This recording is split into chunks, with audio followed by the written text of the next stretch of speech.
Olá, gente. Quero saudá-los com a paz do Senhor que ultrapassa qualquer entendimento. Eu sou Patrícia Regina Flor de Maio. Deixe o seu like, deixe o seu comentário.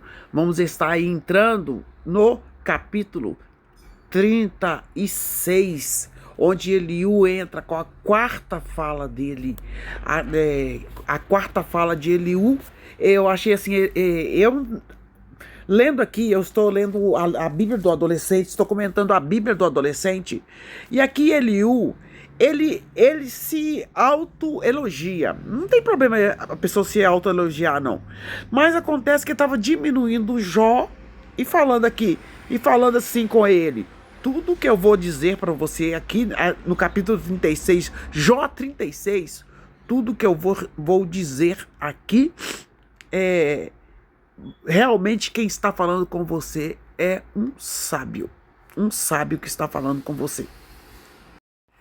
E Eliú continuou a falar e disse: Jó, tenha um pouco mais de paciência, pois ainda vou lhe mostrar que tenho outras coisas a dizer a favor de Deus. Aqui ele se colocou que estava defendendo Deus. Usarei os meus profundos conhecimentos para mostrar que Deus, o meu Criador, é justo. Tudo que vou lhe dizer é verdade. Quem está falando com você realmente aqui é um sábio. Ele está se auto-intitulando, ele está assim, eu acho que aqui o Eliú, nessa quarta fala dele aqui, ele está egocêntrico, né? Mas assim, ele fala verdades, mas com interpretações diferentes. As pessoas, muitas vezes, o ser humano, ele lê a Bíblia, mas interpreta do jeito dele. Nós temos que ler a palavra debaixo de oração. Aqui Eliú fala com Jó que Deus protege e castiga. Ele fala assim, como Deus é poderoso, ele não despreza ninguém, é verdade. Deus é poderoso, não despreza ninguém. Ele não deixa que os maus continuem vivendo e sempre trata os pobres com justiça. Deus protege os homens corretos e deixa que eles governem como reis e assim tenham uma alta posição para sempre. Isso aí é mentira dele, porque ele está querendo falar que Deus deixa os justos sempre ricos e eles não sofrem. Isso aí é a interpretação errada de Eliú. E ele falou assim, então Deus lhe mostra que isso é por causa do que eles fizeram, que é o castigo pelos seus pecados e pelo seu orgulho. Então ele deixa claro, deixa entender que Deus está castigando Jó por causa do seu orgulho e dos seus pecados. E não é nada disso, todos nós sabemos que não é nada disso. Deus faz com que escutem os seus avisos e manda que abandone o pecado. Mas ele está querendo dizer que a pessoa nunca vai sofrer. Nós sabemos que muita gente prega assim, né, gente? Que muitos pregadores pregam que é para aceitar Jesus que a luta vai acabar. Não, às vezes até piora, viu? E aqui ele falou assim, ó, e tudo é fala de Eliú, mas ele mistura ao mesmo tempo, ele fala a verdade e ao mesmo tempo ele distorce a verdade. Isso acontece muito nos dias de hoje também. Ele fala assim, ó, se obedece a Deus e eu adoro, então tem paz e prosperidade até o fim da vida. É mentira, gente. O que não pode faltar na nossa vida é o pão da vida. Jesus é o pão da vida. Na palavra de Deus fala assim que há tempo para todas as coisas. Temos tempos de paz, temos tempo de prosperidade, há tempo de chorar, há tempo de rir. Então nós passamos por todas essas coisas. Mas aqui Eliú está querendo falar com Jó que quem obedece a Deus vai ter só paz e prosperidade. Mas se não se importar com os que não se importam com Deus, então morrem na ignorância, atravessam o rio e entram no mundo dos mortos. Aquele que tem um coração perverso guarda raiva, e mesmo quando são castigados, não clamam pedindo socorro.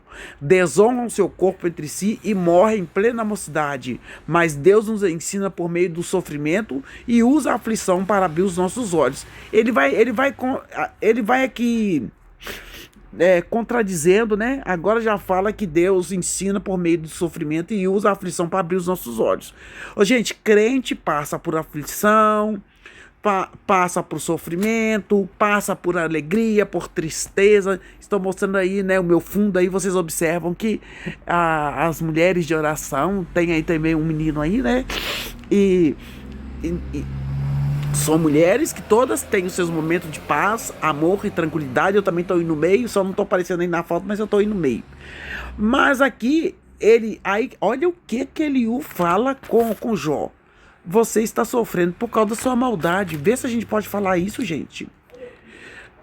Jó, Deus o livrou dos seus perigos e o deixou viver em segurança. A sua mesa sempre se comeu bem, do bom e do melhor, mas você foi julgado e condenado e agora está recebendo o castigo que merece. Olha para você ver.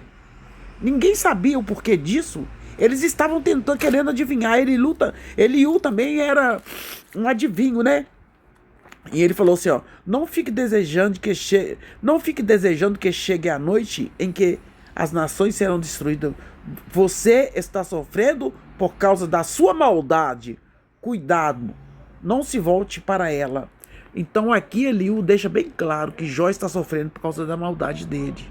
E lógico, evidente, que nós que estamos lendo aqui, nós sabemos que Jó está sendo provado, não por causa de pecado, mas porque Satanás falou que ele vivia bem porque ele tinha tudo. Que ele era fiel a Deus porque ele tinha tudo. Então Deus deixou ele ser provado. Mas Jó também não sabia, né, gente?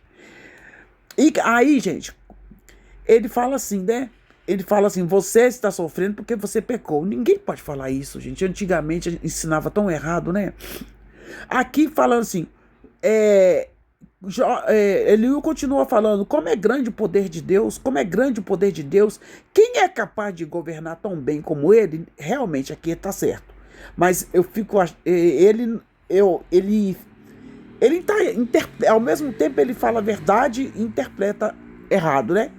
Ninguém pode dar ordem a Deus. Ninguém pode acusá-lo de praticar o mal. Certo, Deus não faz nada errado.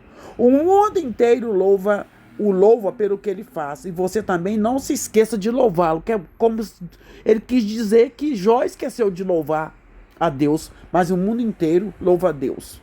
E a gente sabe que não é verdade. No mundo inteiro não louva a Deus, não. Pessoas usadas por Deus louvam o Senhor. Mesmo de longe, todos nós vemos e admiramos. Como se diz, para Eliú aqui, Deus está longe. E eles não percebem, eles ainda não conhecem Deus como nós conhecemos, que Deus habita dentro de nós. Glória a Deus. E aí aqui, ele fala assim, ó, mesmo de longe, todos nós somos admirados e o admiramos o que Deus está fazendo. Ele é grande demais para que possamos conhecer. Realmente, por mais que a gente ache que a gente conhece a Deus, nós não conhecemos. Nós não podemos calcular quantos anos já viveu. Deus é incalculável. Aqui nesse momento ele não falou a verdade. Ele fala a verdade e depois condena Jó.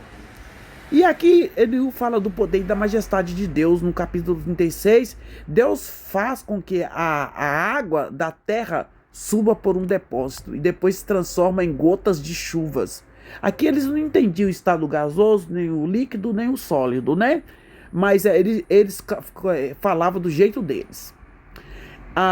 As nuvens derramam água. Estava em estado gasoso e transformou em água.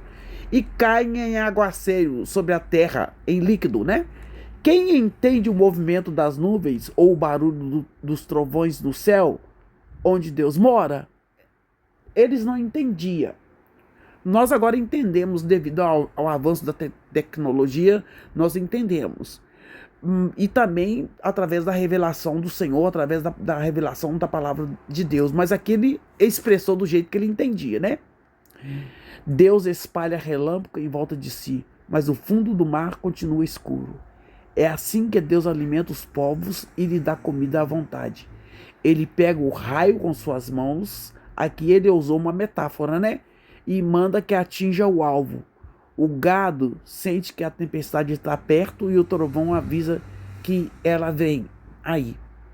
Então ele usou uma metáfora, ele usou também os animais e tudo, mas julgando a Deus. Nessa quarta fala dele aqui. Deixe o seu like, deixe o seu comentário. Nós podemos pregar a palavra de Deus, mas a gente eu não acho que a gente deve falar que Joaquim não estava em pecado.